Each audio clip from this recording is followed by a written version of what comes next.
Now, if a person has had this happen to them, where you invited somebody in the community, you're in a community, you're one of these communities that promotes the hosting of guests. As a side note for anyone that likes to host guests, I may be a little bit of a spoiler here, but I have to tell you anyway. The mitzvah of hosting guests is not really what people think. Meaning, it's not just hosting your friends for a Shabbat meal and you're going to get a reward for it. That's not hosting guests. That's not the mitzvah that Avraham Avinu got. Okay, you're not Avraham Avinu if you have 15 people at your Shabbat table every Shabbat. But by default, that does not make you like Avraham Avinu. Because if that person lives in your community and he also has a house and he has food in that house, you're not making a mitzvah at all. It's a nice gesture.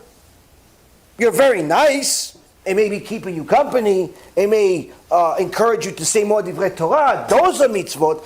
But the hosting of your friends and family for Shabbat or Yom Tov is not a mitzvah. A mitzvah is hosting somebody who doesn't have a place to go. He's from out of town. You host him because he doesn't have anywhere else to go. That's a mitzvah of Avraham Avinu. He's homeless. That's a mitzvah. I don't necessarily suggest. Ovadia already said, don't just host any homeless person because today there's a lot of sick people that could cause a lot of damage. But the point being, if this person is homeless, or this person is an out-of-town guest, or he doesn't have a place to go, he got locked out, whatever the case may be, his wife threw him out. Bottom line is, he doesn't have a place to be, that's a mitzvah. But to just host your friends, 1 week you feed them, 1 week they feed you, that's not a mitzvah. It's a nice thing to do, but it's not a mitzvah. Which means that if you have friends that are not exactly the most religious, where you say, listen, why don't you come to me for Shabbat? No, I have Shabbat at my house. No, but come to my Shabbat, we keep, we say, oh, okay, fine. And you find out this guy came to your house on Shabbat, but he drove on Shabbat. Now, you didn't know he was going to drive. If you knew, then you weren't allowed to invite him. But you didn't know he was going to drive on Shabbat. You didn't know he was going to violate Shabbat.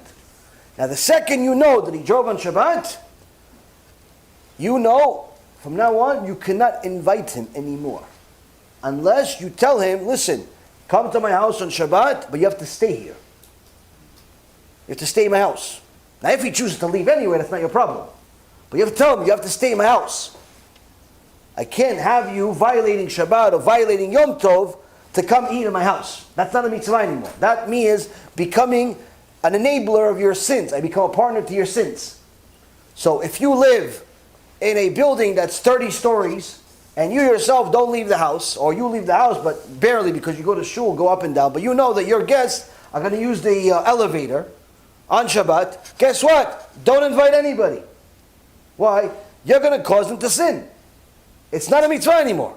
It wasn't a mitzvah to begin with because they're your friends and they probably have food at their house. But it's even lesser of an issue to lose out on. You're not losing on any mitzvah. Like some people say, no, I don't want to lose out this mitzvah of inviting guests every week. I have 20 people at my house. It's not a mitzvah if they have another place to eat. It's not a mitzvah. Now, a person that is fulfilling the mitzvah. Okay? We're back to the story of the Chazon Ish. Someone from out of town came. And you want to host them. And you tell them, listen, come to my house. Okay. I'll meet you after the tefillah. He prays on the Ashkenazi side, you pray on the Sephardi side, or vice versa, so you're not next to each other.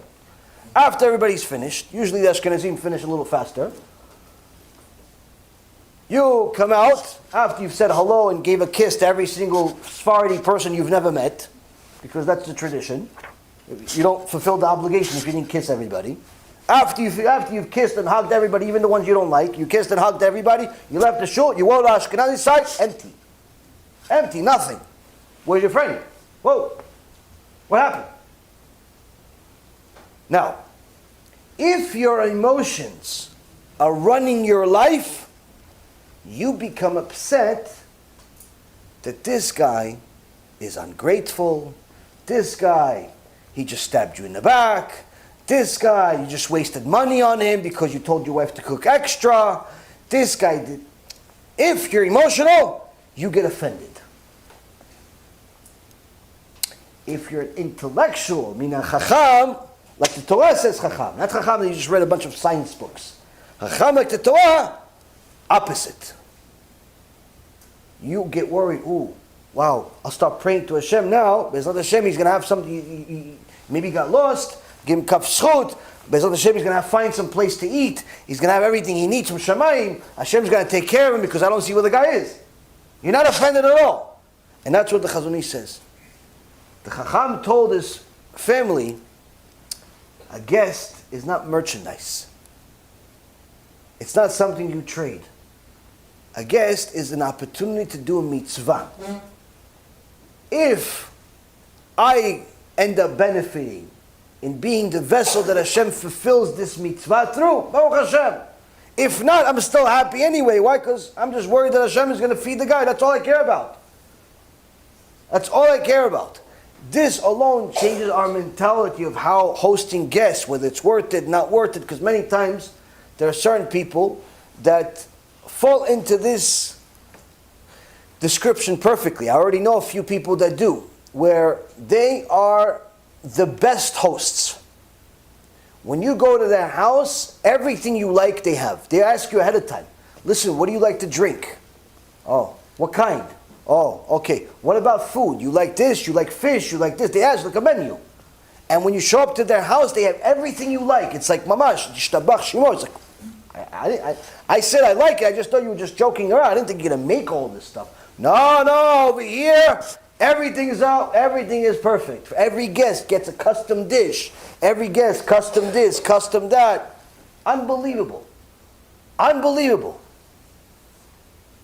So as a host, you see this person is tzaddik. But then you see his poor kids.